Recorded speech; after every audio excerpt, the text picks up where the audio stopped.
Bueno, buenos días de nuevo. Ya sí que vamos a ir empezando, aunque el resto de compañeros se vaya uniendo conforme avancemos.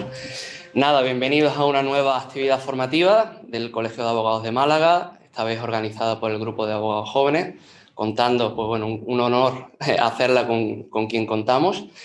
Sí que estáis preguntando ya algunos de los asistentes si la ponencia quedará grabada. Responderos que sí, habitualmente las ponencias se graban y con posterioridad se colgarán en el canal de YouTube del Colegio de Abogados. Podéis acceder a ellas sin límites y visionarla cada vez que estiméis necesario. Simplemente, nada, daros paso ya con mi compañero Gregor, también miembro de la Junta Directiva del Grupo Jóvenes, que ya os presentará al ponente y os hablará un poquito de qué trataremos hoy. Las preguntas las podéis ir formulando y una vez finalice el compañero, el ponente de la exposición, pues se irá dando respuestas. Nada, Gregor.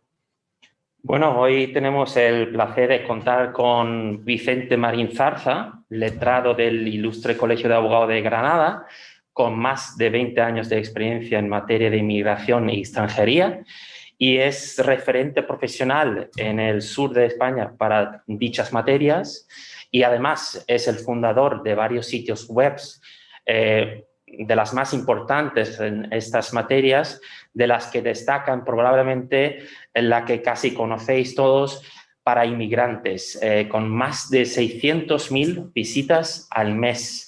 Y por último, y no menos importante, hay que destacar su reciente premio al mejor abogado de extranjería en el año 2020, en la quinta edición de los premios nacionales de la ley siglo XXI. Y sin más dilación, quiero dar ya la palabra a nuestro ponente de hoy.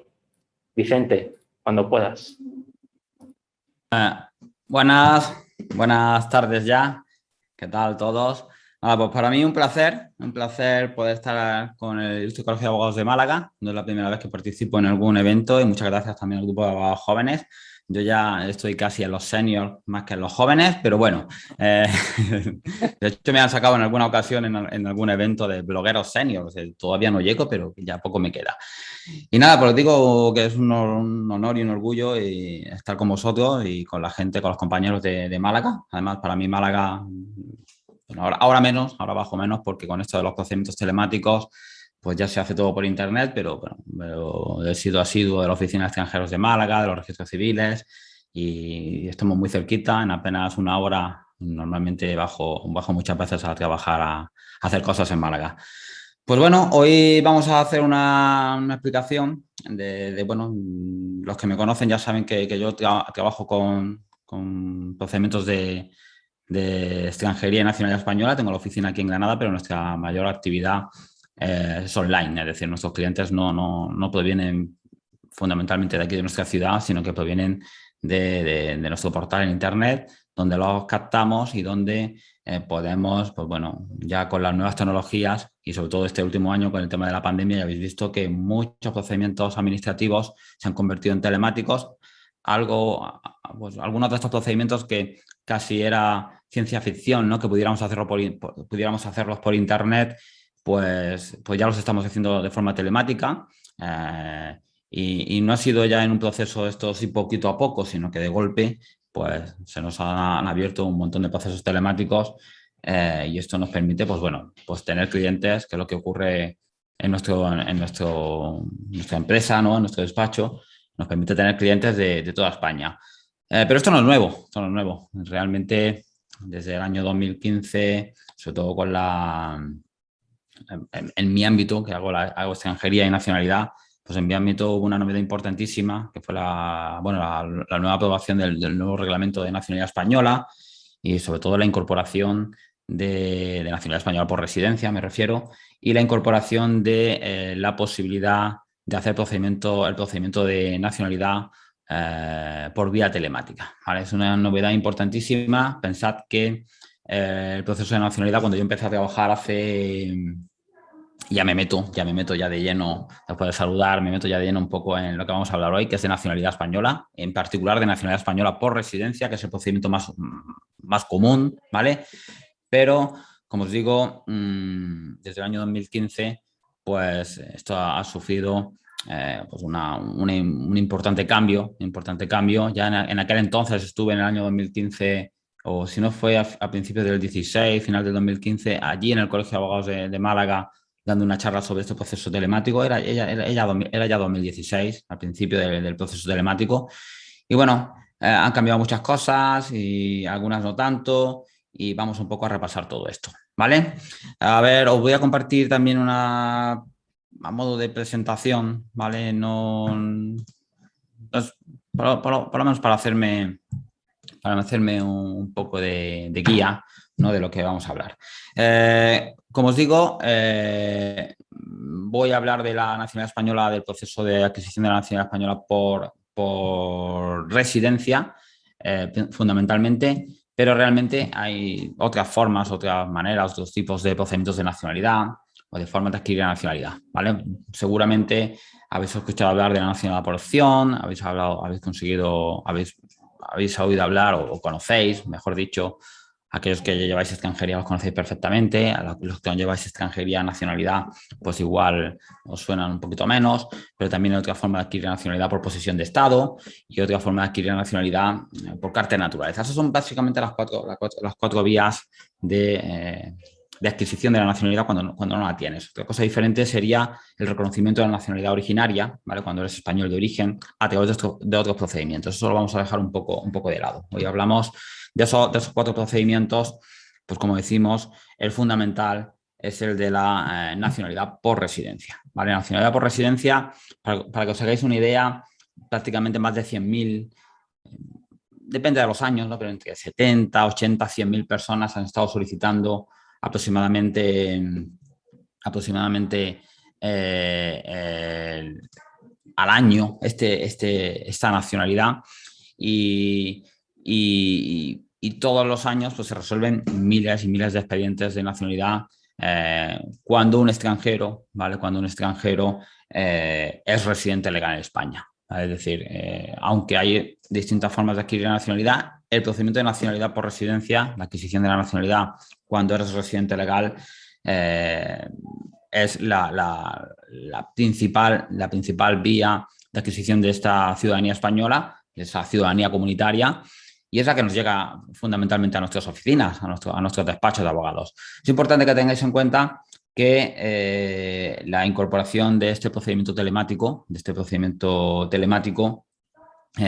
hace factible que vosotros, abogados, ¿vale?, que vivís en Málaga, la mayoría, me imagino, pues podáis tener clientes de cualquier parte de España. Es decir, no hablo ya del mundo, que también, porque nos estamos centrando en un procedimiento en el cual el extranjero tiene que residir en España, o sea, lo más normal es que resida en España, pero tenéis que ver el potencial empresarial que tiene este procedimiento para cualquier abogado, ¿vale?, que maneje bien este tipo de procesos a través de Internet, porque ya no se abre la posibilidad de trabajo a solamente una provincia, ¿vale?, un ámbito geográfico reducido o restringido, sino que os abre la posibilidad de captar clientes y hacer este tipo de procedimientos en cualquier parte de España a través de una aplicación informática, de una plataforma telemática como muchos de vosotros conocéis, parecida a, pues bueno, por ejemplo, como Mercurio, que es una aplicación para presentación de renovaciones, presentación de expedientes y renovaciones de autorizaciones de residencia,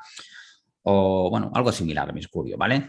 Entonces, es importante que tengáis en cuenta esto, es decir, si hay 100.000 procedimientos de nacionalidad, no todo el mundo recurre al año, ¿vale?, o 70, 80.000 procedimientos de nacionalidad al año aproximadamente, no todo el mundo recurre a profesionales, pero indudablemente nosotros los abogados tenemos que hacer valer nuestros conocimientos, ¿vale?, como juristas, y aunque es un procedimiento sencillo, yo siempre lo digo, es un procedimiento sencillo, realmente hay que hacerlo bien, ¿vale? Yo estoy harto de encontrarme con expedientes que llegan rebotados a mí, presentados por compañeros, muy mal presentados, ¿eh? Me duele mucho decirlo, pero presentados de forma, a lo mejor de forma legal, pero de forma no acertada, ¿vale?, usando otras vías de presentación diferentes a la telemática, por ejemplo, o con errores muy básicos que ocasionan, en un procedimiento sencillo, a lo mejor no una denegación, pero sí retrasos absolutamente injustificados, que en este procedimiento se ciertamente penosos, ¿no? Si tenemos en cuenta que los plazos de resolución actuales, pues bueno, ahora se están resolviendo muchos expedientes de 2018, 2019 y de esos de los telemáticos, pero hay expedientes presentados por registro civil o registro público que son aún de 2016, de 2017, incluso más antiguos. Es decir, procedimientos que se nos van a varios años como mínimo en resolverse y que bueno, que aunque tarden 2 años, pues deberían ser una respuesta positiva en 2 años y no que tarden otro año más, pues simplemente por un error, una pequeña tontería en la presentación o simplemente por elegir un procedimiento equivocado o una forma de presentación, mejor dicho, equivocada, ¿vale? No me voy a centrar mucho en el tema de los requisitos, ¿vale? De los requisitos de fondo, ¿vale? Porque todos podéis leer el Código Civil, que lo establece el Código Civil, cuáles son esos requisitos, los plazos, etcétera. Pero lo voy a hacer un poquito de pasada, ¿vale? Para que bueno, tengáis en cuenta que, bueno, que lo más importante de lo que yo hablo normalmente aquí, pues siempre está referido sobre todo al tema del procedimiento, ¿vale? A ver, voy a compartir un poquito la pantalla y lo que sí quería decir es que bueno, a mí me gusta también responder algunas veces en directo, ¿vale? O sea que yo tengo aquí vuestras preguntas, ¿vale? Pido permiso a los moderadores porque en un momento dado si veo que hay alguna preguntita que a mí me interese responderla en vivo, pues sí que me gustaría hacerlo, ¿vale? Como decimos, hablamos de la nacionalidad por residencia, ¿vale? Descartando un poco otras vías de adquisición de la nacionalidad por opción, por posición de estado, por carta de naturaleza, ¿vale? Y nos centramos en la adquisición de la nacionalidad por residencia, la cual el extranjero pues tiene que haber residido de forma legal en España durante un cierto tiempo, ¿vale? Y nuestro Código Civil establece unos plazos, ¿vale? Esto es importantísimo tenerlo en cuenta y no confundirnos, ¿vale? Y hacerlo muy bien, a calcular estos tiempos mínimos de residencia legal para no cometer errores que dentro de 2 años nos encontramos con una denegación. Es decir, esta es la típica denegación que a los abogados se nos queda un poco cara de tontos, ¿no? Cuando después de 2 años o 3 años de procedimiento nos deniegan porque el expediente se ha presentado 2 meses antes, ¿vale? Es importante que tengáis en cuenta que hablamos de residencia legal y no de estancia legal. Es decir, esto está superado desde el año 2012 aproximadamente. La Dirección General de Registros y del Notariado en aquel entonces modificó los criterios, o mejor dicho, el Ministerio de Justicia modificó los criterios que se venían, uno de los criterios que se venía permitiendo hasta ese momento, hasta el final de 2012 más o menos, en el cual se podía llegar a computar el tiempo de estancia por estudios, el tiempo de estancia legal, como válido para adquirir la nacionalidad española por residencia. Esto quedó superado, como decimos, y ya es necesario tener residencia legal, ¿vale? Legal y continuada. Y esta residencia legal y continuada, como decimos, en este cómputo no entra el tiempo que hayamos estado en España como estudiantes, con una autorización de estancia por estudios, otro tipo de autorización de estancia. Es importantísimo tenerlo en cuenta para, como decimos, solicitar la nacionalidad. Y respondiendo un poco a la pregunta que al hilo de la pregunta que nos hace Juan Ignacio en vivo, cualquier tipo de residencia, ¿vale? Tanto una residencia obtenida por arraigo social, arraigo laboral, autorización por cuenta ajena inicial, es decir, un régimen comunitario, una tarjeta comunitaria, para los ciudadanos de la Unión Europea un certificado de registro de ciudadano de la Unión Europea, todo esto es válido, ¿de acuerdo? Lo que no nos vale es decir, oye, estoy empadronado desde esta fecha, empiezo a contar. No, tenemos que contar desde el momento en que tenemos una residencia efectiva y legal en nuestro país, ¿ok?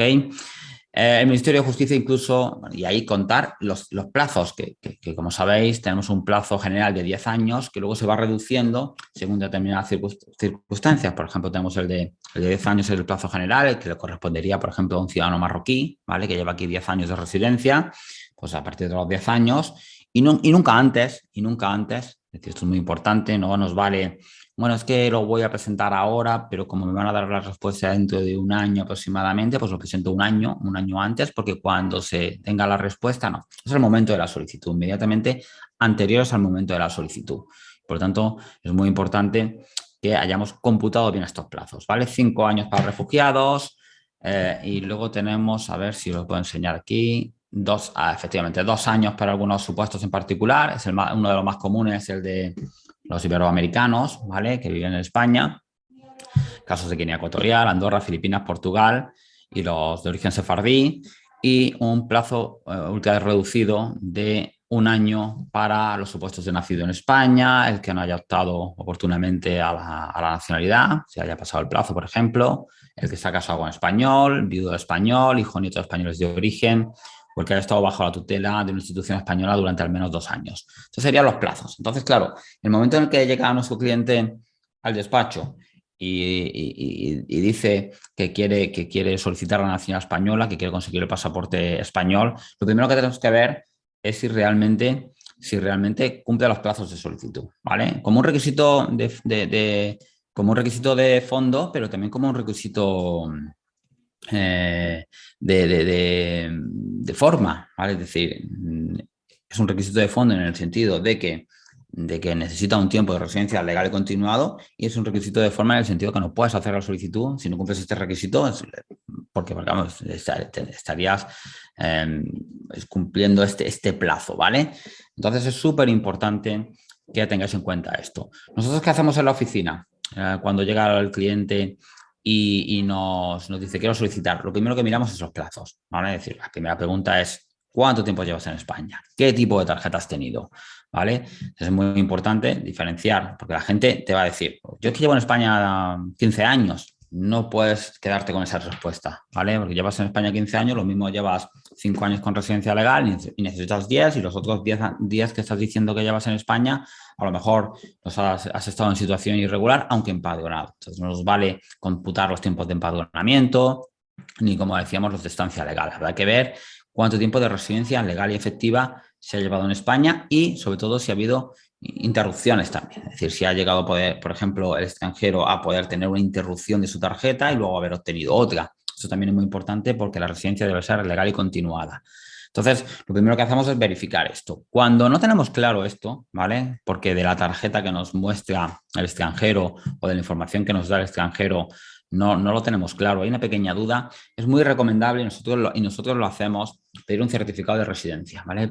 El Ministerio del Interior, a través de las comisarías de policía, el área de documentación de extranjeros de las comisarías de policía, allí en Málaga lo tenéis, es que no sé cómo se llama, cerca de la oficina de extranjeros hay una comisaría así muy grande, la Comisaría General de Extranjería de Policía que hay allí en Málaga, pues allí se pide este certificado.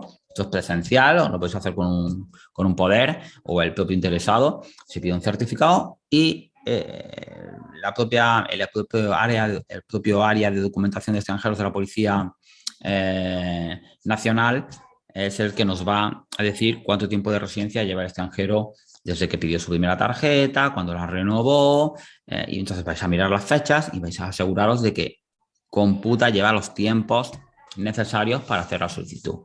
Esto es súper importante cuando hay dudas, ¿vale? Porque, repito, una de las peores cosas, se nos queda cara de tontos, es ver que después de 2 o 3 años nos deniegan porque nos hemos adelantado, porque nos hemos confiado demasiado en lo que el cliente nos dice, que muchas veces se equivoca, y no hemos tenido en cuenta esto. Si está absolutamente claro, pues no se hace necesario ver ese certificado. Pero nosotros, ya os digo, en la oficina nuestra, a la más mínima duda, solemos hacerlo. De hecho, yo la semana pasada estuve haciendo esto. O sea, un cliente no cumplía el requisito y bueno, pues me acerqué a Policía Nacional, pedí el certificado y, curiosamente, pues sí se podía hacer el expediente. Verificamos las fechas y pues adelante, ¿vale? Pero no nos quedamos con la duda porque luego nos van a denegar, ¿vale? Como os digo, esto es importante hacerlo, es muy, muy importante, y no os fiéis nunca de todo lo que os dicen vuestros clientes, porque ellos se confunden, ¿vale? Luego llegan los problemas con el tema de, sí, es que no me dijiste que había que estar empadronado, no me dijiste que... Bueno, esto normalmente si eres un poco meticuloso al principio, pues no sueles tener problema y la mayoría de las solicitudes de nacionalidad las vas a tener resueltas favorables. Es lo habitual, ¿vale? Entonces hay que tener muy, muy en cuenta esto, ¿vale? Lo más normal en cuanto al tema de los plazos es que presentéis expedientes pues bueno, de gente, de ciudadanos iberoamericanos, que a lo mejor solamente necesitan 2 años, o ciudadanos marroquíes que necesitan 10 años, y tendréis que ver, pues bueno, en muchos casos, si están bajo los supuestos estos de plazos reducidos de 1 año o de 2 años, sobre todo de 1 año, para ver si os podéis acoger un plazo reducido que os pueda beneficiar, ¿vale? Os pongo un ejemplo. El casado con español es solamente 1 año de convivencia con el ciudadano español, 1 año de residencia y 1 año de matrimonio. Digo de convivencia porque también lo miran esto. Y el que es de pareja de hecho, pues el plazo general. Muchas veces, si lo que vais buscando cuando hacéis un expediente de extranjería es que vuestro cliente, porque mucha gente va con este objetivo, ¿vale? El objetivo es hacer residencia, ¿vale? E inmediatamente en cuanto pueda pedir la nacionalidad. Pues, por ejemplo, cuando hablamos de parejas con ciudadanos españoles, pues muchas veces os puede interesar hacer un matrimonio y luego tener una tarjeta comunitaria y al año estar pidiendo nacionalidad, que hacer una pareja de hecho, que aunque es muy sencillito, pues si es un ciudadano marroquí, no va a poder solicitar nacionalidad hasta los 10 años de residencia porque no se le aplica el plazo reducido a las parejas de hecho y sí a los matrimonios. O sea, es importante que tengáis esto en cuenta, no solamente cuando vais a presentar nacionalidades, sino cuando tenéis a vuestro cliente a punto de, por ejemplo, hacer una tarjeta de residencia, una tarjeta comunitaria, por ejemplo, y os puede interesar hacer más un proceso de matrimonio que un proceso de pareja de hecho, ¿entendéis? De cara a un hipotético procedimiento de nacionalidad. Aunque la residencia legal y continuada es un requisito fundamental, ¿vale? Como os digo, y últimamente además no solamente hay que revisarlo bien porque nos estamos dando cuenta incluso que hay errores por parte de no solamente los extranjeros y algunos abogados algunas veces podemos cometer errores a la hora de calcular estos plazos de residencia. Últimamente hemos notado como también la propia administración comete errores, ¿vale? Entonces, yo soy muy partidario de pedir estos certificados de residencia también cuando ha habido modificaciones de autorizaciones de régimen comunitario a régimen general o al contrario, de régimen general al régimen comunitario. Porque, curiosamente, hemos notado en los últimos meses cómo en estos casos en los que hay modificaciones de autorizaciones de residencia, de tipología de régimen general, régimen comunitario a régimen general, notamos cómo no quedan bien grabados esos cambios, ¿vale? Y a la hora, lo hemos notado cuando tenemos denegaciones de nacionalidad sin computarnos los plazos de la primera tarjeta. No sé si me explico, es decir, si tienes una tarjeta comunitaria, te divorcias y accedes a una tarjeta de régimen general, en el momento del cambio, en los informes o en la aplicación informática de Policía Nacional del Ministerio del Interior solo queda reflejada esa segunda tarjeta y parece que todo este tiempo no has estado viviendo legalmente en España. Cuando presentas la nacionalidad o el abogado presenta la nacionalidad convencido de cuál es el historial de tarjetas de su cliente, computando el tiempo de una autorización de residencia de régimen comunitario a una de régimen general y luego a los 2 años te encuentras con la sorpresa de que eso no había quedado bien grabado en la aplicación informática de policía, justicia al pedir el informe a policía aparece solamente la segunda tarjeta, pues este tipo de errores también los estamos viendo, ¿vale? Y son luego complicados de arreglar. O sea que en los cambios de régimen general al régimen comunitario o régimen comunitario al régimen general, yo también recomiendo pedir los certificados de residencia antes de presentar, porque como os digo, muchas veces hay errores a la hora de haber grabado estas tarjetas y se muestran en la resolución de nacionalidad a los 2 o 3 años. Es un poco rollo luego arreglar eso en vía de recurso, ¿vale? Os comparto también un poco la pantalla otra vez, ¿vale? Porque vamos a, como os digo, hablar de los requisitos, ¿vale? Como decía, ya hemos hablado del requisito de la residencia legal y continuada, ¿vale? Como lo decía, hablaba antes simplemente por un requisito, porque antes de ponernos a plantearnos ni siquiera una opción de presentar el expediente, tenemos que ver ese plazo, ¿vale? Y y pasamos al de la buena conducta cívica. Yo básicamente siempre explico la nacionalidad a mis clientes diciendo que tienen que cumplir 3 requisitos. Pero muchas veces la gente explica la nacionalidad metiéndose directamente en el procedimiento, pero hay que ver que se cumplen básicamente 3 requisitos. Residencia legal y continuada en España, con estos plazos que os he comentado anteriormente, buena conducta cívica y el tercer requisito sería el de la integración, ¿vale? El de la integración. Buena conducta cívica. También súper importante preguntar a los clientes antes de presentar el expediente. Yo lo hago muy fácilmente, lo hago de una forma muy sencilla, muy sencilla. A los clientes lo que le pregunto es si han tenido alguna vez algún problema con la policía o con la justicia, o con tanto en España como en su país. Claro, aquí yo esto además siempre lo hago por escrito, ¿eh? Es decir, a mis clientes les obligo a rellenar una ficha donde les preguntamos cuánto tiempo llevan en España con residencia legal, con tarjeta en España, para que lo pongan. Si han tenido alguna vez algún problema con la policía o con la justicia, que marquen sí, no. Bueno, pues algunas veces dicen no, y luego se acuerdan de que, ay, es que tuve un problemilla, sí que llevaba una pistola, me cogieron con una pistola, cosas así, ¿eh? Es decir, esas cosas pasan. Alma de Dios, como te han cogido con una pistola y no me lo dices, ¿vale? Bueno, pues esto va a salir. Es decir, si un extranjero ha tenido un problema con policía o con justicia aquí en España, eso va a salir sí o sí, es decir, va a aparecer. Y si tienes que acreditar naturalmente que no tienes antecedentes penales en tu país de origen a través de un certificado de antecedentes penales debidamente legalizado, apostillado y traducido en su caso y en vigor, ¿vale? Ya sabéis que esos certificados tienen una validez, la que ponga el documento. En caso de que no ponga nada el documento son 6 meses para procedimientos de nacionalidad. Y como decimos, es importante preguntar muy bien a los clientes si esto ha ocurrido, ¿vale? Nosotros uno de los trámites que más hacemos en la oficina, para que tengáis hacemos muchísima nacionalidad, pero previa a la nacionalidad también hacemos mucha cancelación de antecedentes policiales, ¿vale?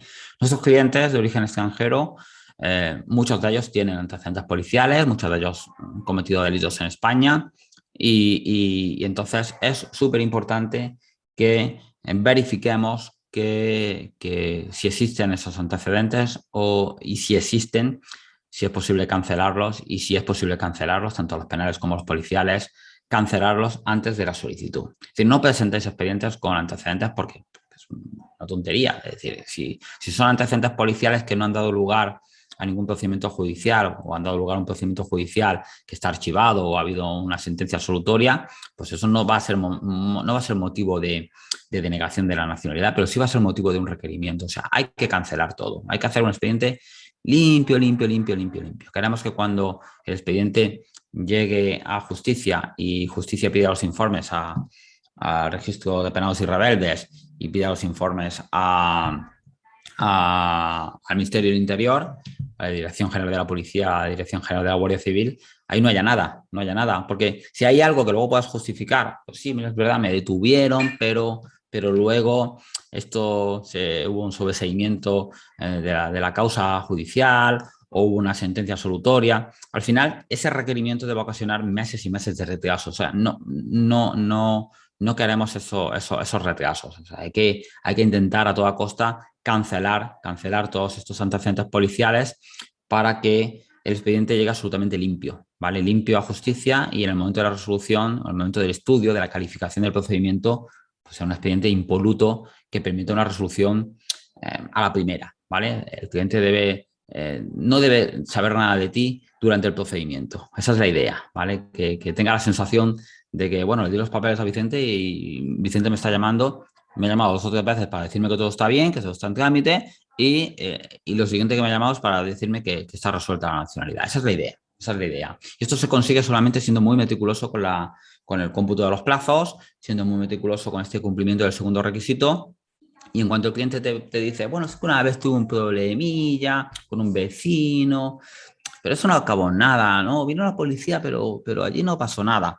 No, esto hay que pedir antecedentes policiales. Se pide un acceso, que esto es rapidísimo, se hace un acceso, lo podéis presentar por Red Sara, se comprueba lo que existe, ¿vale? Y ya se mira. Pensad que muchas conductas llevan aparejadas, una sola conducta puede llevar aparejada hasta 3 o 4 antecedentes policiales. Es decir, una persona que ha tenido un problema con su mujer, una pelea en el ámbito doméstico, ha venido la policía, lo ha detenido, pues, es una anotación de una detención. Si esa misma persona en el mismo momento el juez ha acordado una medida cautelar de no poder aproximarse a su esposa, una orden de alejamiento durante todo el procedimiento, mientras se sustancia el procedimiento, pues tienes una segunda anotación policial.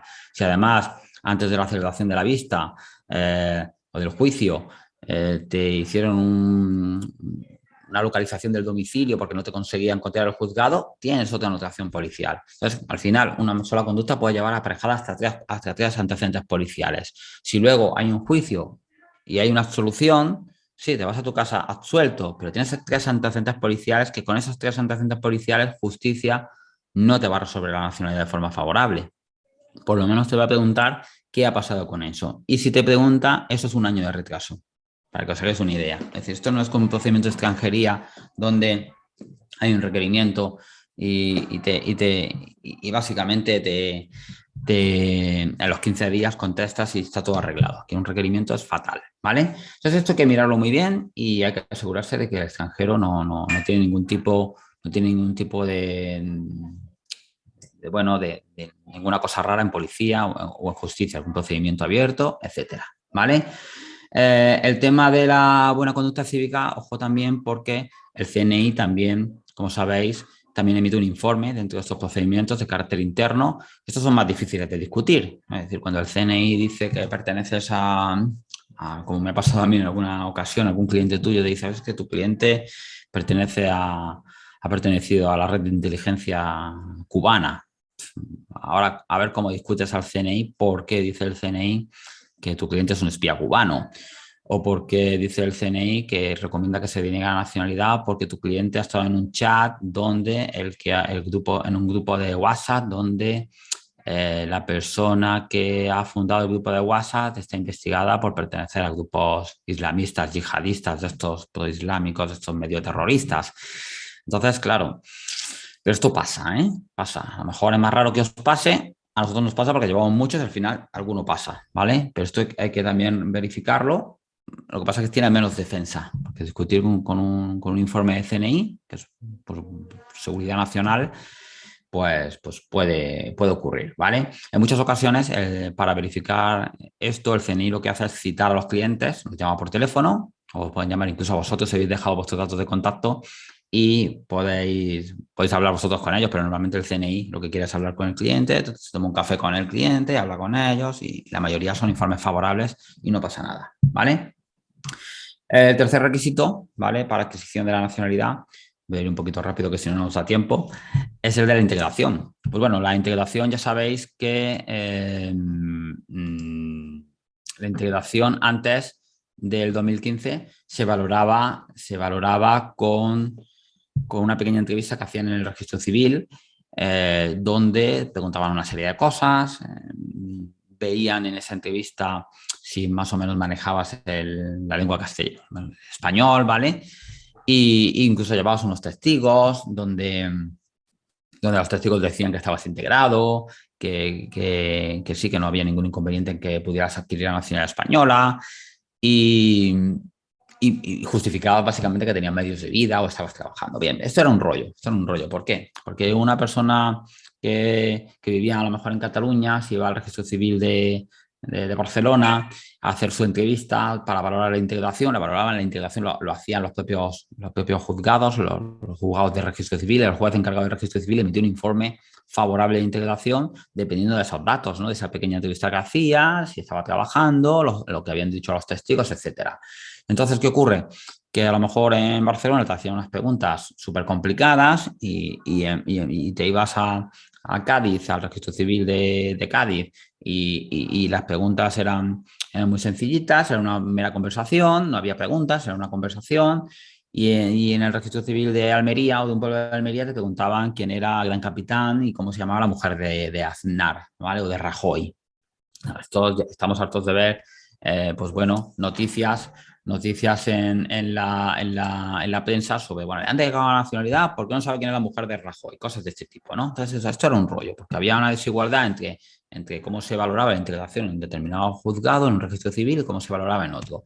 Desde el año ya 2013, desde el año 2013 ya se hablaba de la posibilidad de hacer expedientes de nacionalidad telemática, ¿vale?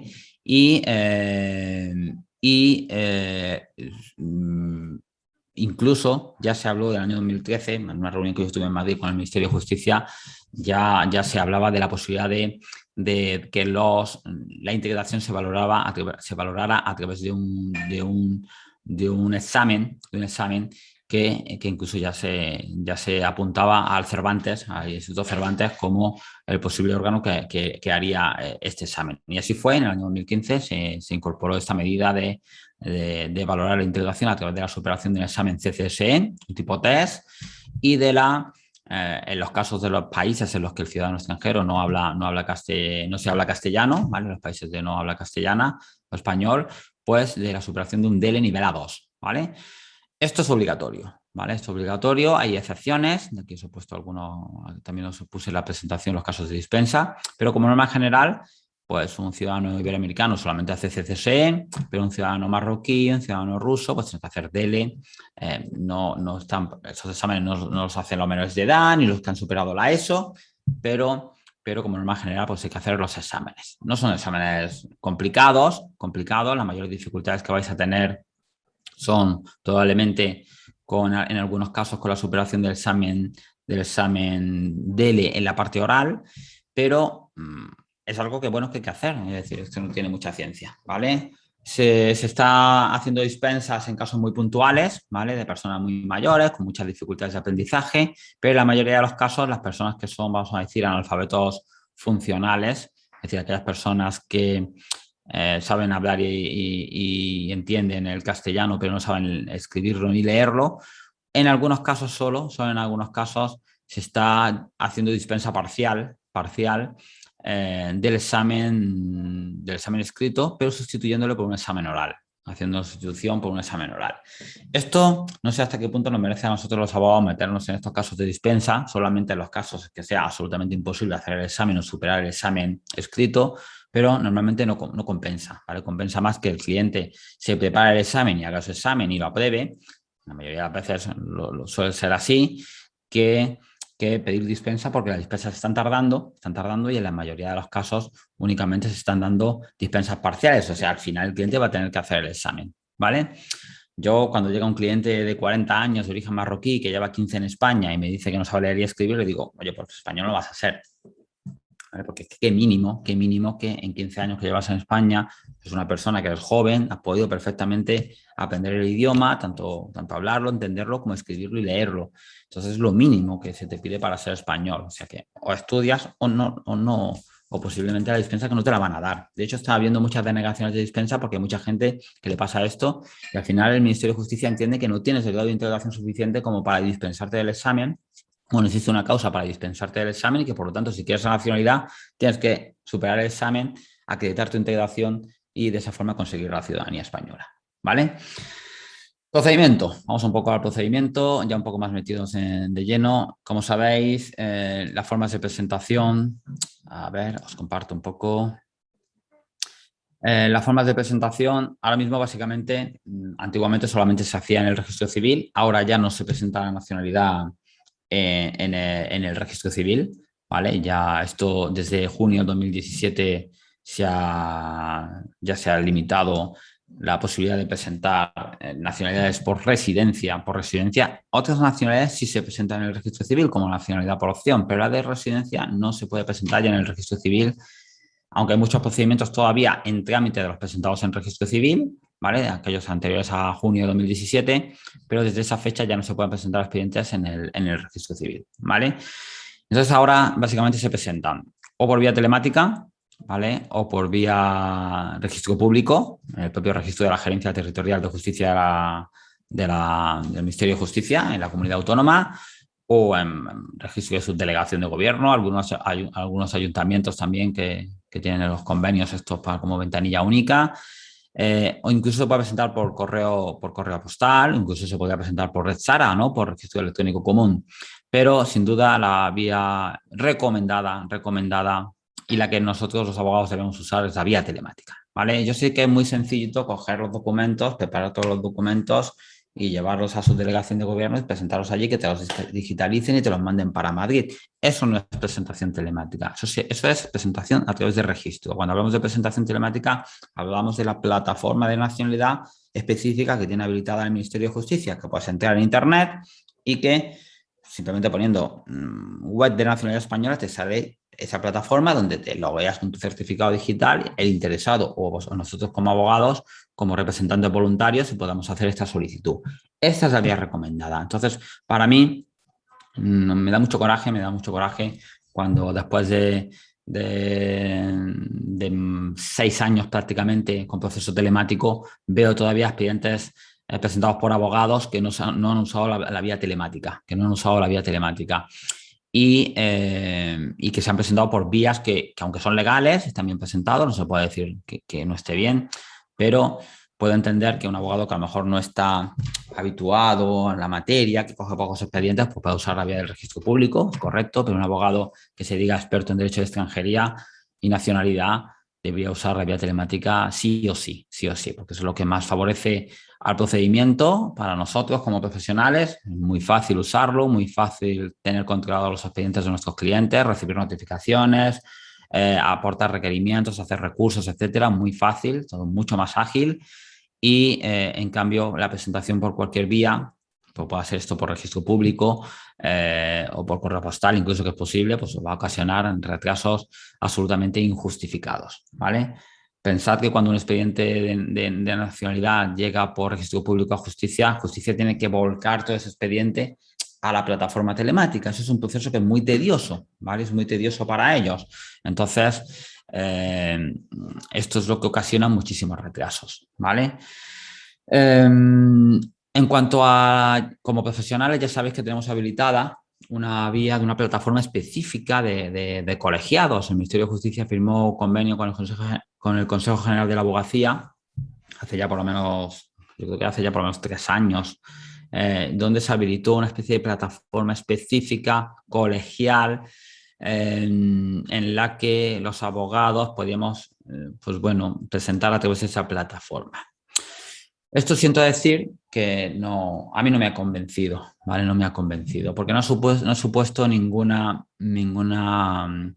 ventaja realmente para los profesionales. Realmente esta firma de este convenio, por lo menos desde mi punto de vista. Es decir, primero porque al final no se ha planteado como una manera, no hemos tenido ventajas, ¿no? Es decir, los expedientes no han tardado menos. El hecho de que el Colegio de Abogados coteje la documentación tampoco ha supuesto que no nos vayan a discutir la documentación, ni una presunción de que todo estaba bien, ni nada por el estilo. Y las plataformas colegiales, no solo la que tenemos los abogados, sino la que tienen los gestores, etcétera, no se han actualizado de la misma forma que la propia plataforma de nacionalidad. O sea, que realmente no hemos encontrado ninguna ventaja. Es decir, y yo fundamentalmente, cuando pienso en un procedimiento telemático, la gran ventaja que yo veo de un procedimiento telemático es que justamente que no tienes que ir a ningún sitio, ¿no? Que lo puedes hacer desde casa, ¿no? Desde el despacho. Entonces, ¿qué sentido tiene hacer un procedimiento telemático en el cual tienes que pedir una cita en el Colegio de Abogados, tienes que ir con los papeles, tienes que pagar en muchos casos una tasa colegial para que te cotejen esto, luego te tienen ellos que habilitar el sistema? Es decir, al final pierde la esencia de un proceso telemático en el cual te tienes que desplazar. O sea, ¿qué sentido tiene esto? Es decir, yo presento por internet para luego tener que llevar los papeles a algún sitio y que luego me los manden ellos por internet.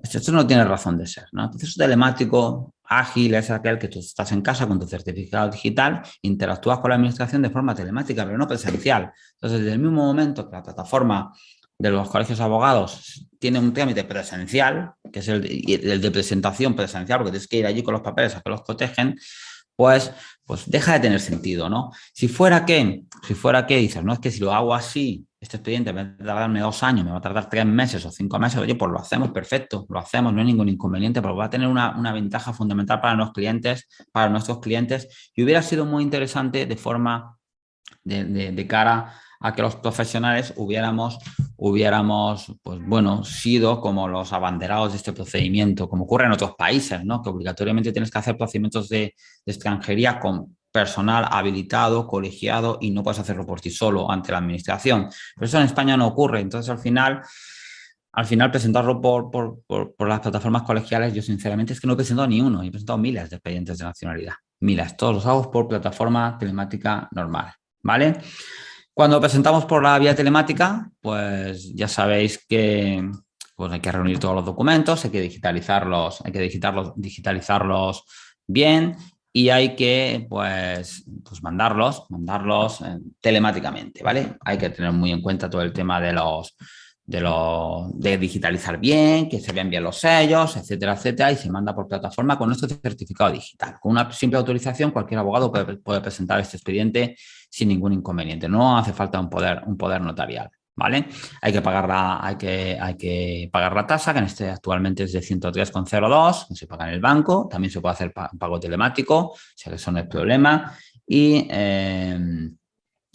Y bueno, como decimos, el expediente, pues inmediatamente en el momento que va subiendo el expediente y en el momento que le das a firmar, lo firmas con tu certificado, el abogado lo firma con su certificado, pues empieza a contar los plazos, empieza a tramitarse el expediente, ¿vale?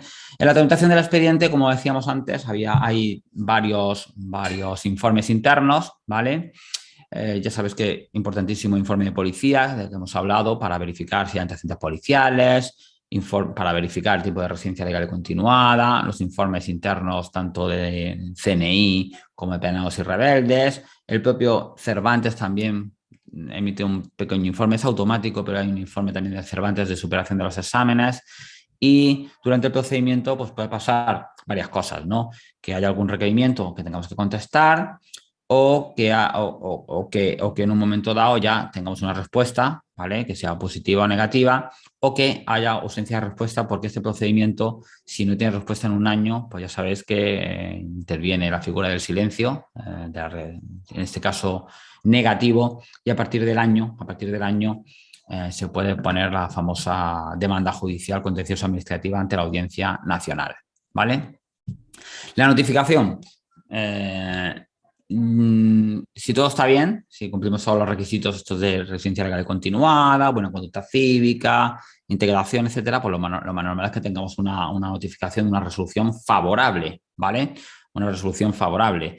Si hay alguna causa, pues tendremos una denegación, ¿vale? Tendremos una denegación ante lo cual, ¿vale? Podríamos interponer fundamentalmente dos recursos: recurso de reposición y recurso contencioso administrativo contra la denegación, ¿vale? Aquí no hablamos ahora mismo del silencio negativo, vamos a decir la demanda por silencio negativo, sino una demanda por denegación. El recurso de reposición, a mí me gusta ponerlo, pero cada vez soy más partidario de los recursos contenciosos, ¿vale? Porque me he dado cuenta que el recurso contencioso impulsa el procedimiento administrativo incluso cuando tenemos recursos. Es decir, ante una denegación, pones tu recurso de reposición, dejas pasar los plazos de silencio del recurso e interpones contencioso, y consigues que el recurso de reposición, en vez de tardarte 3 años, te lo resuelvan rápido. Es decir, muchas veces estamos usando el recurso contencioso simplemente para meter presión al ministerio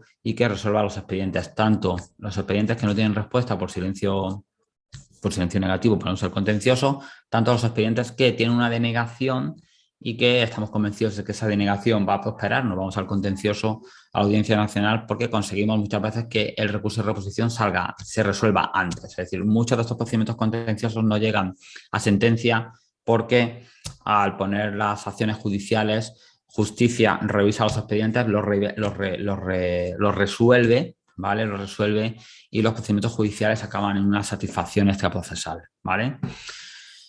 Como decimos, un mes para el recurso de reposición, 2 meses para el contencioso ante la Audiencia Nacional, ¿vale? Hay 8 secciones en la Audiencia Nacional que están ahora mismo resolviendo contenciosos de nacionalidad. Hay muchísimos procedimientos contenciosos de nacionalidad, muchísimos. Desde el año 2018 hay miles.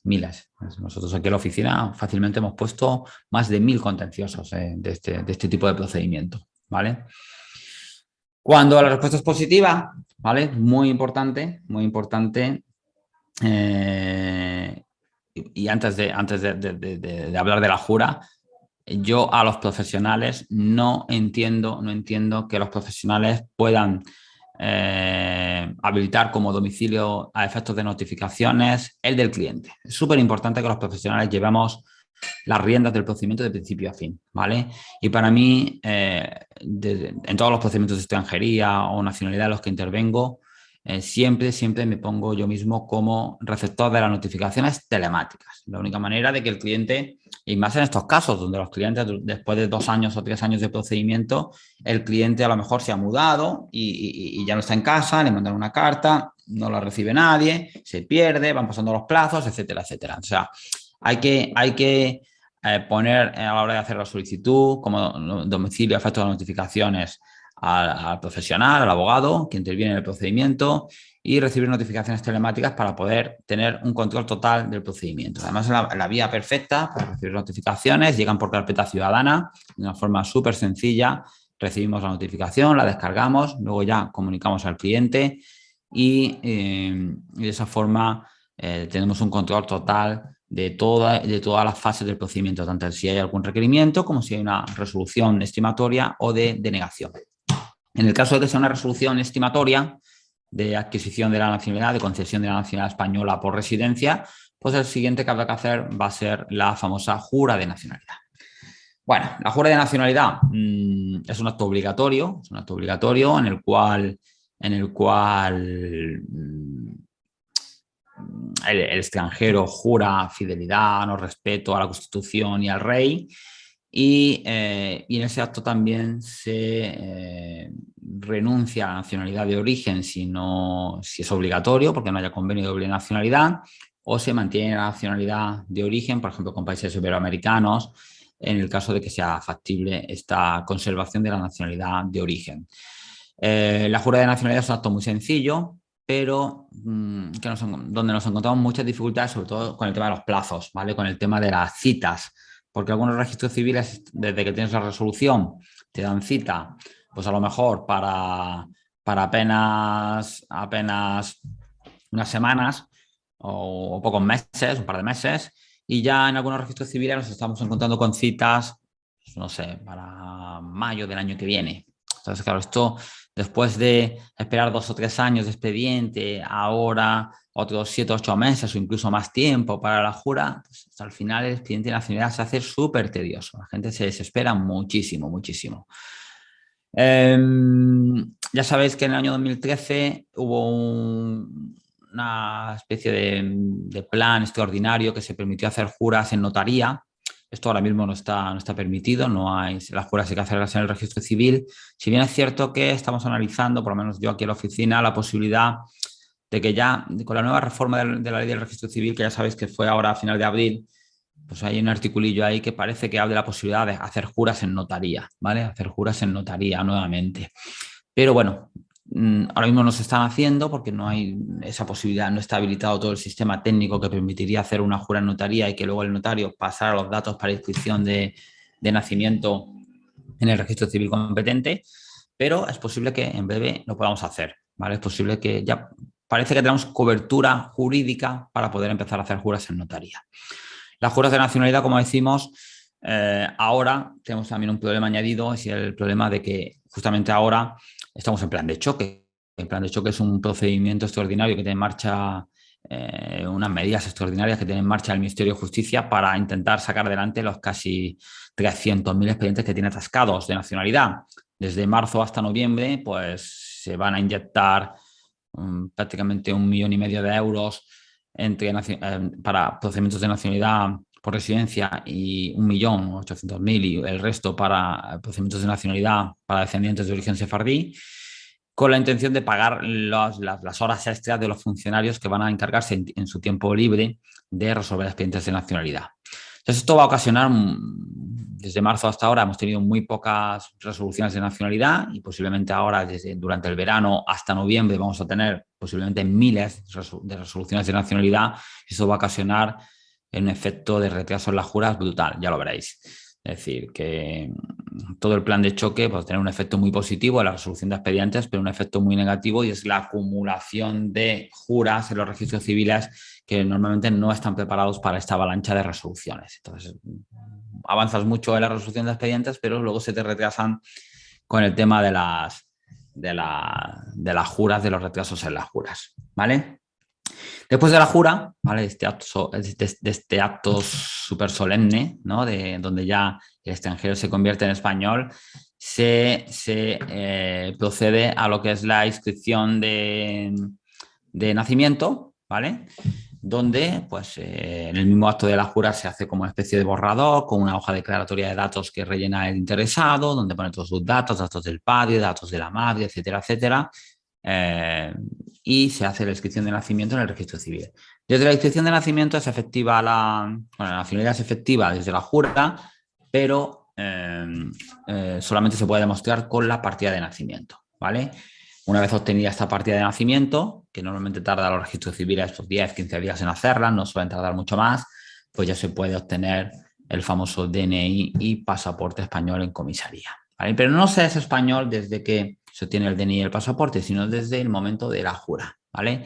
De ahí que es importante que si vais luego a hacer el DNI y el pasaporte español a la comisaría y os dicen que, por ejemplo, la tarjeta está caducada, la tarjeta de identidad de extranjero está caducada o cualquier historia de este tipo que suele ocurrir, pues no tiene sentido renovar ninguna tarjeta cuando ya eres español, ¿vale? No se te aplica la ley de extranjería, ¿vale? O sea que en estos casos pues hay que ponerse un poco firme allí en policía, y con la partida de nacimiento, con la anotación de expedida para DNI suficiente, y con tu pasaporte originario es suficiente para poder hacer el DNI y el pasaporte español. Ya sabéis que el DNI solamente se hace en España, no se puede hacer en el extranjero, y el pasaporte sí se puede hacer en el extranjero y en España, ¿vale?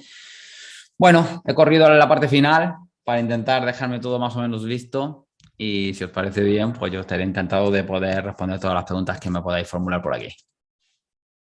Sé que algunas cosas se me han quedado en el tintero, pero bueno, tampoco da mucho tiempo en una hora. No, yo creo que ha quedado todo bastante claro, Vicente. Vaya, no te imaginas la de mensajes que tenemos por aquí dando simplemente las gracias, dándote la enhorabuena. Lo que pasa es que esto lo he ido descartando porque ya te digo, eran decenas y decenas de mensajes solo dándote la enhorabuena y las gracias. Si te parece, mira, la primera pregunta que abordaste de Juan Ignacio Gálvez, si puedes darla por respondida para ya pasar a las siguientes. Sí, es que está como ahí, ya está. Pues si te parece, vamos tocando, te las voy pasando para responderlas en directo, y cuando las respondas, pues le doy por respondida. ¿Te parece? Vale. Pues vamos con la primera. ¿La vas leyendo tú, Gregor? Pues la de Marisol. Sí. La primera pregunta es de Marisol de Murcia. Hola Vicente, tengo un tema que me ha llegado por rebrote de otro compañero. Es lo que tú estás diciendo, que se le ha contestado a la persona pidiéndole documentos que realmente no tiene. El compañero pidió nacionalidad alegando que había matrimonio con español, pero realmente la clienta solo está de pareja de hecho. Eso ha hecho que el tema se retrase y la administración lo tiene paralizado. ¿Qué crees que puede hacerse? ¿Que se cancele el expediente y volverlo a presentar nuevamente? Vamos a ver, este es el caso que estábamos comentando, es decir, que tenemos un expediente que se ha presentado como un plazo reducido de un año, y desde el Ministerio requiere que se aporte, pues, el certificado de matrimonio, el certificado de convivencia con el ciudadano español, pero ahora resulta que no puede aportar un certificado de matrimonio porque no están casados, que son parejas de hecho. Pues esto lo que hay que ver es si al momento de la solicitud el cliente cumplía los requisitos. Es decir, a lo mejor no cumplía los requisitos bajo el supuesto de un año de residencia, Marisol, pero a lo mejor sí lo cumplía por 2 años de residencia legal, porque es iberoamericano, por ejemplo. Entonces, claro, si cumple los 2 años, se puede contestar el requerimiento y decir que no se tenga en cuenta esa solicitud como un caso de plazo reducido de un año, sino como un caso general de 2 años, un caso general de 2 años de residencia, ¿vale? No como un caso específico de un año por estar casado, porque no estaba casado. Pero claro, si incluso haciendo esta valoración jurídica vemos que el cliente no cumple, pues al final vas a tener que desistir, ¿vale? Porque es que no te la van a dar, es decir, te van a denegar, ¿vale? Igual lo que merece la pena es presentar un nuevo expediente, claro, que desistir del anterior y hacer una nueva solicitud.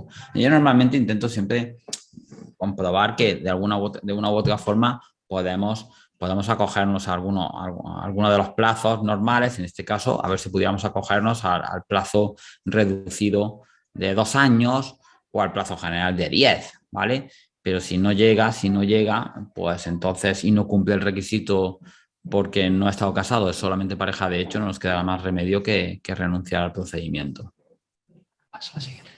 Bueno, gracias, Vicente. La siguiente pregunta es de Antonio Crespillo y pregunta, hay un problema que se me ha planteado en mi despacho y es las comunicaciones de concesión. Hay gente que no suele ver las carpetas ciudadanas y a algunos se le ha pasado el plazo de los 180 días. Nosotros hemos presentado escrito y nos han dado un plazo extraordinario de 1 mes para pedir cita para la jura, por si ayuda. Sí, bueno, esto es bastante común. Y teniendo en cuenta que muchos clientes, ¿vale? Presentan, cuando el abogado presenta el expediente y se pone como a efecto de notificaciones, esto no suele ocurrir porque las notificaciones te llegan a ti, tú tienes controlado perfectamente cómo te llegan las notificaciones y a ti no se te suelen escapar. Nosotros en la oficina pues trabajamos con nuestra plataforma de correo electrónico y cuando llega una notificación de extranjería o una notificación de nacionalidad, pues lo primero que me aparece es en amarillo ahí y la veo perfectamente, pero es que además tengo un filtro hecho para que le llegue a uno de mis empleados, yo que le descargue un empleado mío. Entonces, esto es difícil que nos pase a nosotros, porque tenemos las fórmulas para no perder esas notificaciones. Pero claro, los clientes muchas veces han habilitado notificaciones telemáticas y les llega la resolución a la carpeta ciudadana y ni siquiera tienen certificado digital. Y en la carpeta ciudadana, pues caduca, ¿vale? Caduca, me parece que son a los 15 o 20 días o a los 10 días de estar ahí sin descargar, a los 10 días creo que es. Y luego, claro, tienes 180 días para hacer la jura. Es decir, al final va pasando el plazo y puede dar la circunstancia de que efectivamente se le pase el plazo. Una solución, la de Antonio Crespillo, pues me parece buena.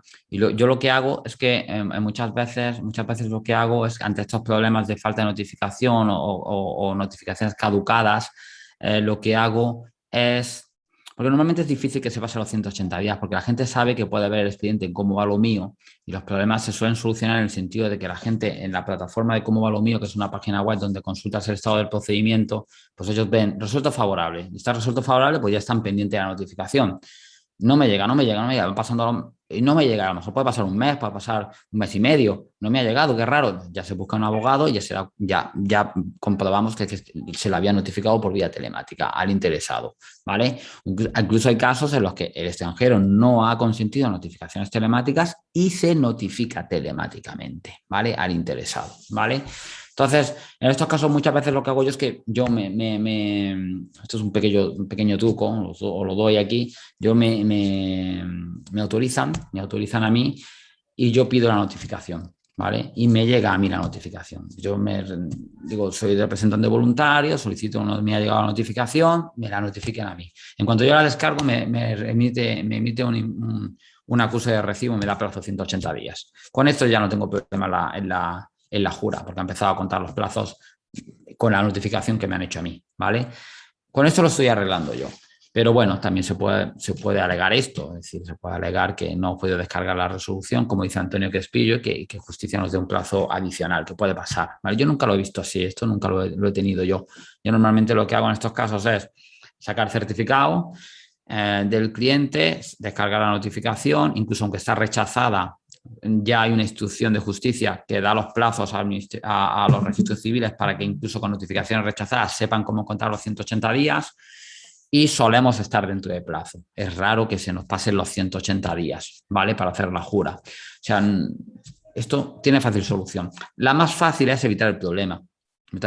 Y es que el abogado se ponga a efectos de notificaciones o si el cliente se ha puesto a efectos de notificaciones, o sea, él mismo cuando ha presentado su expediente ha puesto a efectos de notificaciones por vía telemática y él no tiene certificado, oye, pues vamos a hacer el certificado para que cuando le lleguen las notificaciones las tengamos controlado y todo esto. Esto puede pasar, ¿vale? Puede pasar sobre todo en los expedientes que nos llegan rebotados, expedientes que ya están en trámite, ¿vale? Que ya están en trámite y nos llegan a nosotros a lo mejor con el contencioso o en otra fase del procedimiento donde detectamos esto. Es decir, eso lo miro yo mucho, ¿vale? Porque muchas veces es más difícil conseguir una notificación, una nueva notificación, que conseguir que al cliente le dé la nacionalidad. Fijaos, en estos puntos estamos. Es decir, es más fácil, a lo mejor más difícil, es más difícil que nos vuelvan a mandar la resolución de notificación que hacerlo español al cliente, ¿vale? O sea, hay que tener mucho cuidado con el tema de las notificaciones.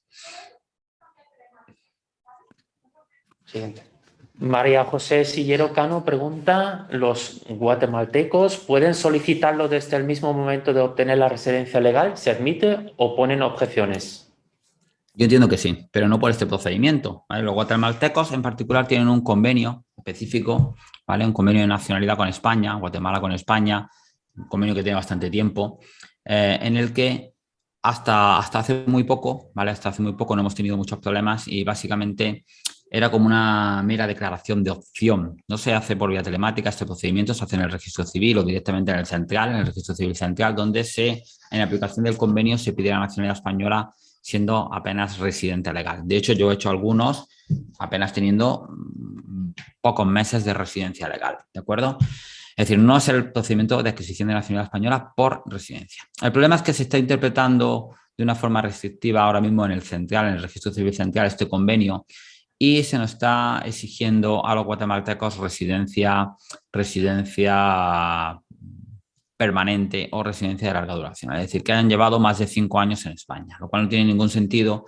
Primero, porque en el momento en que se firmó el convenio ni siquiera existía la residencia permanente. Segundo, la finalidad de ese convenio no era exigir una residencia permanente o de larga duración, sino simplemente establecer la intención de establecerse en el territorio español de forma permanente con una autorización de residencia.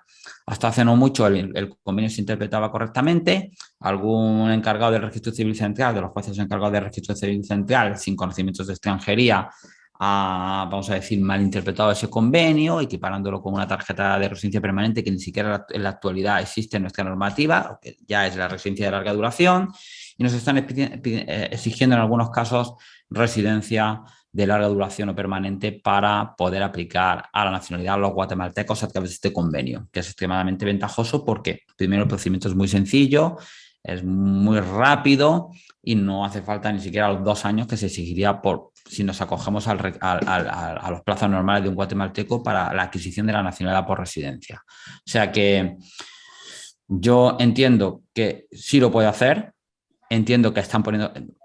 Respondo a la pregunta, están poniendo problemas, pero entiendo que se puede hacer, ¿vale? Y no descartaría la posibilidad de, si llega un guatemalteco con un mes de residencia, pedir a través del convenio y pelearlo, porque por lo menos si nos sale bien, vamos a tener la nacionalidad a lo mejor en el mismo año. Si sale denegado, vamos a poder incluso recurrir, o en el peor de los casos, esperar los 2 años y ya presentaremos de nuevo por residencia. Pero para mí que el convenio está en vigor, se puede aplicar y se puede aplicar con apenas unos meses de residencia legal, no estancia, con autorización de residencia. Beatriz Quintana Ruiz pregunta, ¿cuánto suele tardar el certificado de residencia en la comisaría? Se refiere al certificado de residencia del que hablábamos. Esto es inmediato, Es decir, pides cita y en el mismo momento en el que llegas allí con los papeles allí en la comisaría, si lo haces tú, lo hace el extranjero, lo haces tú con un poder, si lo hace el extranjero él mismo, has pagado las tasas, lleva el formulario, especificas por qué motivo quieres el certificado, te identificas y esto te lo dan sobre la marcha, ¿vale? La mayoría de comisarías de policía, las áreas de documentación de extranjeros lo hacen, si no sobre la marcha, a lo mejor un día o 2 días, pero aquí el otro día en Granada yo hice uno la semana pasada, me lo dieron hace 10 días y me lo dieron al momento, te lo emiten y te vas con tu certificado, ¿vale? Realmente en este caso yo ni siquiera estaba certificado porque yo básicamente en cuanto funcionario me lo dio, te lo voy a firmar y no me hace falta, es que ya lo que tenía que ver ya lo vi sobre la marcha allí, ¿vale? Pero vamos, que te emiten tu certificado firmado por el comisario y eso es el momento normalmente. Vale. Ana Fernández Bustelo pregunta, ¿qué pasa si se cumplen los requisitos de tiempo de residencia para solicitar la nacionalidad y una vez solicitada la nacionalidad se queda en algún momento en situación irregular? Vale, desde el año 2019, es decir, sí, enero del 2019 hubo un congreso en el Colegio de Abogados de Madrid, donde intervino la que era en su momento subdirectora adjunta de nacionalidad, actualmente es subdirectora de nacionalidad y Estado Civil, María del Mar López, actual subdirectora, y en aquel congreso, en el Colegio de Abogados de Madrid, lo podéis buscar por internet porque está por ahí por YouTube, se establecieron o se dieron las pautas, los nuevos criterios de resolución de los expedientes de nacionalidad, ¿vale? Sobre determinados requisitos.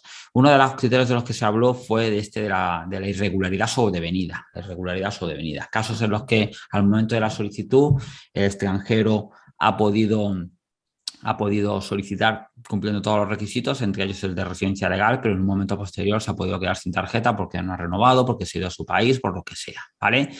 Y se habló que el criterio de justicia es resolver de forma favorable en estos casos. Es decir, actualmente si un extranjero ha podido perder la residencia, mientras al momento de la solicitud cumpliera con todos los requisitos, ¿vale? Esto no va a ser inconveniente para resolver de forma favorable. Pero esto no está exento de problemas, Ana, compañera Ana Fernández. ¿Ana era? Sí, Ana. Sí. Esto no está exento de problemas, porque muchas veces los problemas los tenemos no tanto en la resolución. Se puede dar el caso de que tenemos un cliente que ha perdido la tarjeta, hoy no ha podido renovar porque no cumple cualquier requisito. No sé, por poner un ejemplo, imaginaos un profesional altamente cualificado que lleva 2 años, solicita nacionalidad, al año a lo mejor se la dan y por lo que sea pues pierde su trabajo, le extinguen la tarjeta, se queda irregular y ¡pum! Sale la nacionalidad al mismo tiempo, ¿vale? Todo eso muy reciente. ¿Y qué pasa ahora? ¿Qué pasa? Pues la nacionalidad ha salido, está respondida favorablemente. El problema, ¿dónde lo podemos tener? Lo podemos tener primero a la hora de hacer la jura. A la hora de hacer la jura siempre nos encontramos con problemas porque muchas veces el registro civil quiere ver la tarjeta y el pasaporte, ¿vale? Y ahora explícale tú al funcionario que esto, que no aparece ni en el Código Civil, ni aparece ni en el Reglamento de Nacionalidad, esto de la irregularidad sobrevida, el Reglamento de Nacionalidad, el 1004-2015, ni en la Orden de Justicia de noviembre del 2016, ni en ningún sitio, ¿vale? Solamente en una intervención en YouTube, en un congreso, ¿vale? A ver cómo le explicas esto de que la irregularidad sobrevenida no es causa de denegación de la nacionalidad y de continuación del procedimiento. Entonces yo muchas veces lo que hago es que, pues bueno, trucos de perro viejo, ¿no? Me presento una renovación, aunque sea una renovación cutre de residencia, para tener un justificante de renovación, aunque no me la vayan a dar, y justifico ahí que estoy renovando la tarjeta, o simplemente porque no quiero discutir con los funcionarios del registro civil, es decir, ponerme a discutir sobre ese tema tan específico, es que no vas a llegar a ningún sitio. Entonces tienes que intentar hacer la jura con tu pasaporte, identificarte con tu pasaporte, si no puedes con la tarjeta, por lo menos identificarte con el pasaporte, porque al final lo que necesitas es una resolución favorable y un documento de identificación, no más, ¿vale? Y volvemos a lo mismo, puedes jurar y puede pasar que incluso a la hora de hacer el DNI y el pasaporte, pues el policía de turno te diga, oye, ¿dónde está la tarjeta en vigor? Que esto ya sí que tienes más defensa porque ya has adquirido la ciudadanía española y por mucho que quieras renovar la tarjeta o obtener una nueva tarjeta, que no vas a poder porque no se te aplica la ley de extranjería, porque ya eres español desde el momento que has jurado y tienes tu certificación de nacimiento. Pero bueno, volviendo un poco a este tema, Ana, la irregularidad sobrevenida a día de hoy no es causa de denegación. No es causa de denegación. La siguiente. Cosa diferente, vale. Puntualizo, cosa diferente que es que la irregularidad sobrevenida haya sido, yo qué sé, por tener antecedentes. Es decir, oye, he cometido un delito, me han quitado la tarjeta, como vean esos antecedentes sí que son causa de denegación, no tanto la irregularidad, sino los antecedentes en sí mismo. Sara Robles Lozano pregunta, en el caso de solicitudes de nacionalidad de jóvenes extutelados que llegaron a España siendo menores de edad, ¿es obligatorio presentar los antecedentes penales de su país de origen? ¿Pueden no requerirlos para la solicitud, pero sí posteriormente en el momento de la jura del registro civil? No me acuerdo ahora mismo, pero me parece que no los pedían. Me parece que no, sí los piden. Sí los piden. En este caso sí los piden. Si no recuerdo mal, sí se piden, ¿vale? Porque simplemente es que te acoges a un supuesto, ¿vale? De cuando es un extutelado, básicamente te acoges a un plazo reducido de 1 año por haber estado 2 años bajo la tutela de una institución española. Pero eso no quiere decir que no tengas que aportar los penales y el registro y el nacimiento. Hay casos en los que, o sea, apátridas, los de refugiados, en los que no hay que aportarlos, ¿vale? Pero en este caso, si no recuerdo mal, sí que hay que aportarlos y si lo haces telemático, hay que aportarlos también al final el día de la jura, ¿eh? En los casos Vale. en los que no hay que aportarlos, que me parece que son los de apátridas y los de refugiados, esto no hay que aportar ni nacimiento ni penales. En estos, claro, no hay que aportarlos al momento de la solicitud y tampoco hay que aportarlos en el momento de la jura si lo haces la solicitud por vía telemática. Vale. Cecilio Sánchez Poblete pregunta, estoy llevando un expediente de solicitud de nacionalidad por residencia. He presentado la documentación y la clienta cumple con los requisitos para solicitarla, pero ahora que está esperando la resolución a residir al extranjero, ¿puede irse a vivir al extranjero o al dejar de ser residente pierde el derecho a la nacionalidad? Vamos a ver. El problema lo tenemos, es igual que el caso que comentaba la compañera sobre el tema de la irregularidad sobrevenida. Es decir, si te vas al extranjero, a vivir al extranjero, es posible que incurras en una causa de extinción de la autorización de residencia, ¿vale? Porque vivas mucho tiempo fuera de España y eso puede ocasionar una extinción de la tarjeta.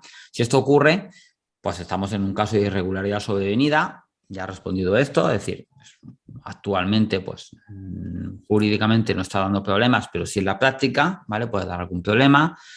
Ahora, yo en todo caso no recomiendo esto yo nunca. Es decir, yo siempre esto advierto al cliente que no es lo deseable caer en irregularidad durante el procedimiento, ¿vale? No es lo deseable, porque de la misma forma que actualmente el criterio de justicia es el de, bueno, considerar que los casos de irregularidad sobrevenida no son causa de denegación y pues sacar tu nacionalidad, este criterio puede cambiar de la noche a la mañana. De la misma forma que cambió el criterio esto de la estancia por estudios y se tenía en cuenta, se aplicaba un criterio más favorable y ahora es mucho más restrictivo. O sea, si no, al final los abogados trabajamos con lo que tenemos, ¿no? Si el cliente se ha ido, pues se ha ido, ¿vale? Nosotros vamos a intentar pelear esto con lo que podamos a la hora de la resolución, a la hora de la jura, a la hora de la obtención del DNI y el pasaporte, pero no facilita para nada la finalización del expediente de nacionalidad, teniendo en cuenta que es el cliente el que deja vencer su tarjeta, luego en el mejor de los casos que el expediente salga favorable, habrá que ver de qué nacionalidad es, si necesita un visado para entrar a España, si se lo van a dar ese visado, si tenemos restricciones por COVID o no tenemos restricciones por COVID, que no permiten la entrada a cualquier persona a nuestro país de forma libre. Entonces, no es un escenario, Cecilio, óptimo para trabajar un expediente de nacionalidad. Nosotros siempre decimos, oye, si tú quieres un expediente limpio, permanece en España. Oye, ¿te vas? Pues bueno, pues haremos lo que podamos, pero no es lo recomendable. Vale, ahí quiero traer a colación un momento. ¿Y si tuviera la residencia por inversor, donde no se pierde la residencia por pues, permanecer más de 6 meses fuera de España? El problema, si es a posteriori, daría igual, ¿vale? Porque después de la solicitud, Sí, es decir, hasta el momento de la solicitud tienes que tener residencia continuada, es decir, si es una residencia de inversor de ley de emprendedores, efectivamente, el que ha comprado aquí una vivienda y por valor de más de 500.000 euros han dado una tarjeta, a ese no se le obliga a vivir en España, se le permite venir con su residencia legal y pasar 3 meses en España con su residencia. Claro, ese a lo mejor no cumple los requisitos para solicitar la nacionalidad, pero cumplidos los requisitos para solicitar la nacionalidad, si luego con su tarjeta decide marcharse, ¿vale? Eso no habría ningún problema, porque eso no va a suponer una pérdida de su condición de residente legal, esa salida continuada en el tiempo fuera de España no va a suponer una pérdida de su residencia continuada, de su residencia legal en España, no va a haber una irregularidad sobrevenida y eso no va a haber problema. El problema de estos casos los tenemos en los que a lo mejor pues un inversor que apenas vive en España quiere solicitar la nacionalidad y no cumple el requisito de residencia legal y continuada anterior a la solicitud. O posterior nos da igual. Pero sí que es cierto que cuando hablamos de residencia legal y continuada anterior a la solicitud, no solamente hay que tener tarjeta, sino vivir en España, que eso no lo he mencionado al principio en mi exposición, sino vivir en España, porque salidas dependiendo de los casos, de más de 6 meses continuadas o 3 meses, dependiendo de los supuestos, pueden suponer una interrupción de la continuidad de la residencia, aunque siga siendo residente legal con tarjeta, ¿vale? Esto se puede dar en casos como este del inversor. Pero el mismo caso que comentabas, pues un inversor que ha salido después de pedir la nacionalidad y se ha tirado 7 meses fuera, Eso no es causa de irregularidad sobrevenida, en principio. Entonces, eso no debería tener mucho problema. Bueno.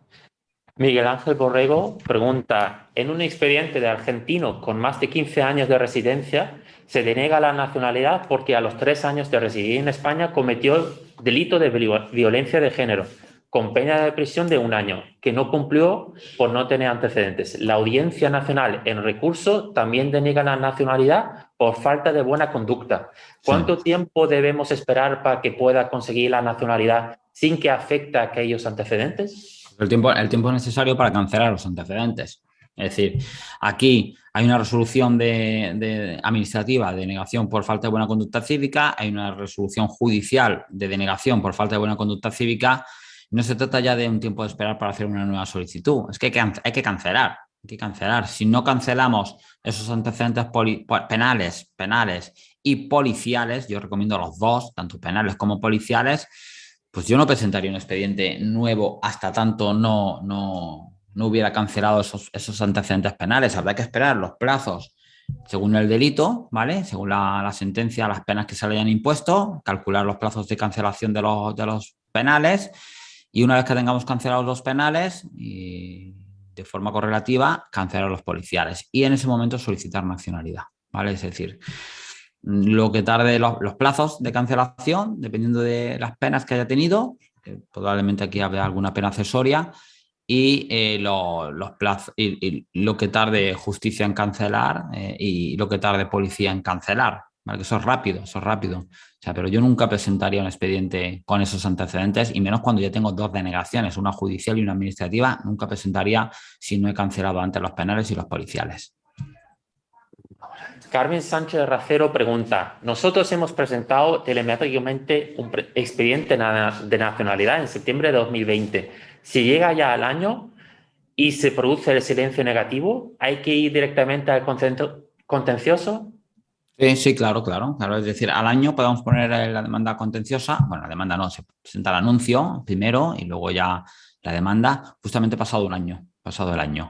O sea que en principio, si es de septiembre del 2020, pues ahora a partir de septiembre del 2021, cuando cumpla el año, ¿vale? Y no antes, se puede hacer el anuncio a la Audiencia Nacional, y esto se está haciendo con muchos abogados, lo estamos haciendo como medida importantísima para acelerar los procedimientos administrativos. Esto es una medida que, bueno, la finalidad última indudablemente es conseguir una sentencia judicial donde la Audiencia Nacional estime la nacionalidad. Muy importante que probéis, en la parte de probatoria es súper importante que probéis que se cumplen todos estos requisitos, ¿vale? Cuando formuléis demanda.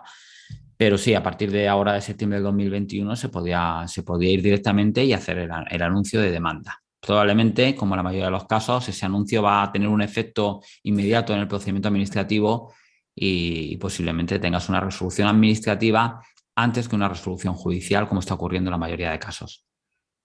Vale. Eva María Valle Esquinas pregunta, en el caso de dispensa por analfabetismo funcional, ¿la administración está aceptando las actas de notariales para acreditarlo? No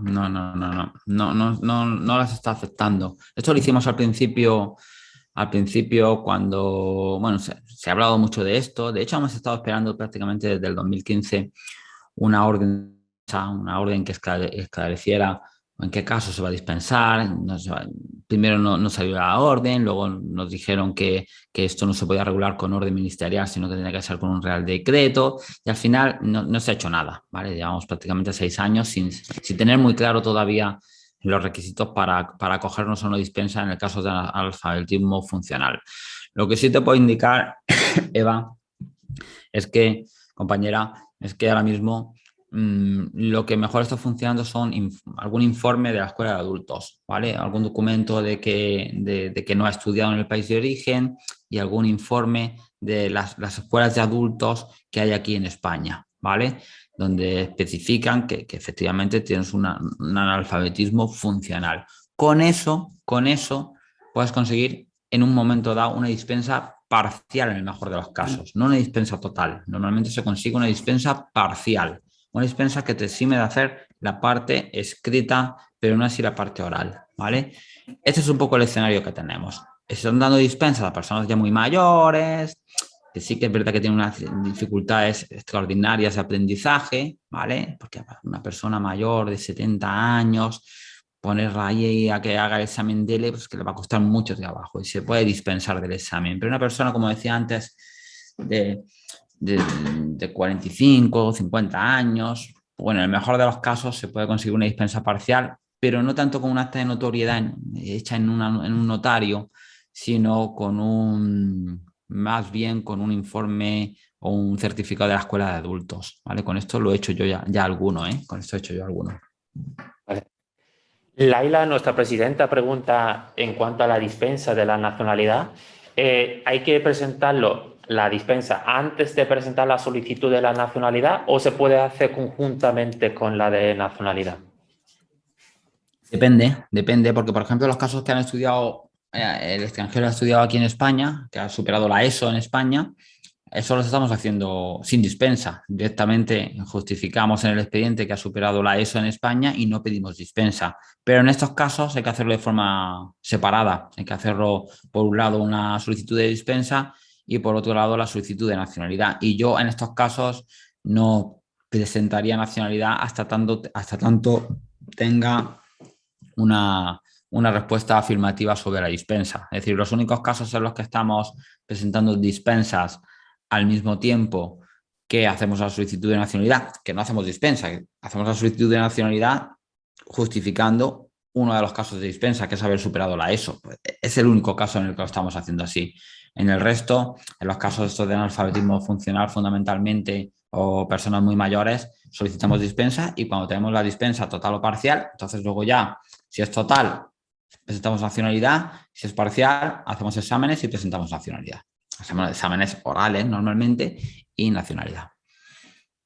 Vale, Vicente, si te parece, vamos a leer ya la última pregunta, aunque quedan muchísimas, pero ya abordamos la última muy rápidamente, si te parece. Sí, La vale. compañera María Teresa Caballero Bonal dice, una clienta que tiene residencia por familiar de comunitario, por pareja estable de comunitario. Tiene una hija con el mismo tipo de permiso que trae causa de esa pareja, pero la hija no es común. Dice, se han separado y mi clienta no pierde el permiso. No pide, imagino que se refiere, no pide el permiso, porque ha transcurrido el tiempo exigido para mantenerlo. Pero su hija sí que lo pide. No pierde, Vale. sí. Su hija Pero sí lo su pierde. hija sí que lo pide. Que tiene 19 años la hija y va a cursar estudios universitarios. ¿Qué podríamos hacer para obtener la residencia legal para la hija? Para la renovación de la tarjeta quedan 3 años. La residencia de la hija se mantiene hasta la renovación de su TIE, incluso cuando notifiquemos el cambio de circunstancias. No. Bueno, esto no es una pregunta de nacionalidad, clarísimamente es una pregunta de extranjería, ¿vale? Pero bueno, yo encantado también de contestarla. Eso que si en el caso de pérdida del derecho al régimen comunitario, porque hay una separación, normalmente porque hay una separación, en este caso de convivencia, porque ni siquiera hay un vínculo, porque no hay pareja, lo primero es que es bastante cuestionable que a esa hija se le haya tenido que dar una tarjeta de régimen comunitario, porque el artículo 2 bis del reglamento de régimen comunitario no establece la posibilidad de obtener una tarjeta para la pareja, pero no para los hijos. Curiosamente, no para los hijos de la pareja estable. ¿Vale? Esto por un lado. Pero bueno, en este caso se ha dado también para la hija de la pareja estable del comunitario. Si la pareja estable mantiene la tarjeta porque ha durado el vínculo, pues no hay vínculo, pero por lo menos la convivencia más de 3 años, en este caso, mantendría el régimen comunitario, la pareja, la misma tarjeta, pero la hija tiene que solicitar. ¿Cuándo tiene que solicitar el cambio? El cambio tiene que hacerlo en el plazo de 90 días desde que desaparece el vínculo, en este caso, como es pareja estable, desde que desaparece la convivencia. En 90 días. Si no lo hace, la tarjeta va a quedar extinguida. ¿Vale? A lo mejor no queda extinguida automáticamente porque nadie lo conoce, nadie sabe esto en extranjería, pero en el momento que vaya, si no puede tomar o dar por hecho que la tarjeta queda automáticamente en vigor hasta el momento de la renovación, porque en el momento que vaya a hacer la renovación, ahí la oficina de extranjeros va a verificar todo esto, ¿vale? Y puede decirle que no renueva esa tarjeta porque existió una causa de extinción en el momento que desapareció la convivencia y no hizo en el plazo de 90 días el cambio a una tarjeta de régimen general. Es decir, en este caso tiene que mantenerse el familiar del comunitario con una tarjeta de régimen comunitario si han pasado más de 3 años y el hijo tendrá que solicitar una tarjeta de régimen general obligatoriamente en el plazo de 90 días desde que desaparezca el vínculo, que en este caso, como no hay vínculo, al menos cuando desaparezca la convivencia. O por lo menos yo lo entiendo así. Vale, pues nada, lo que decimos, sentimos no haber respondido todas las preguntas, pero tenemos aquí todavía decenas y decenas de preguntas, todas seguro que muy interesantes, muy importantes, pero bueno, no nos queda tiempo.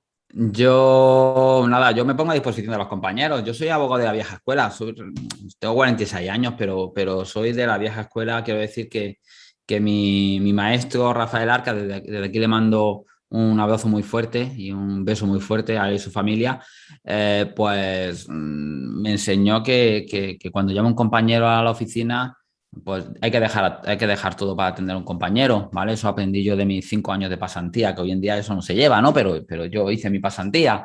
Entonces, nada, pues estoy a disposición de cualquier compañero. Me ponéis un correo electrónico o... Sí, o incluso para más comodidad, si quieren dejarnos las preguntas por nuestras redes sociales, las que no hayan quedado respondidas, por supuesto.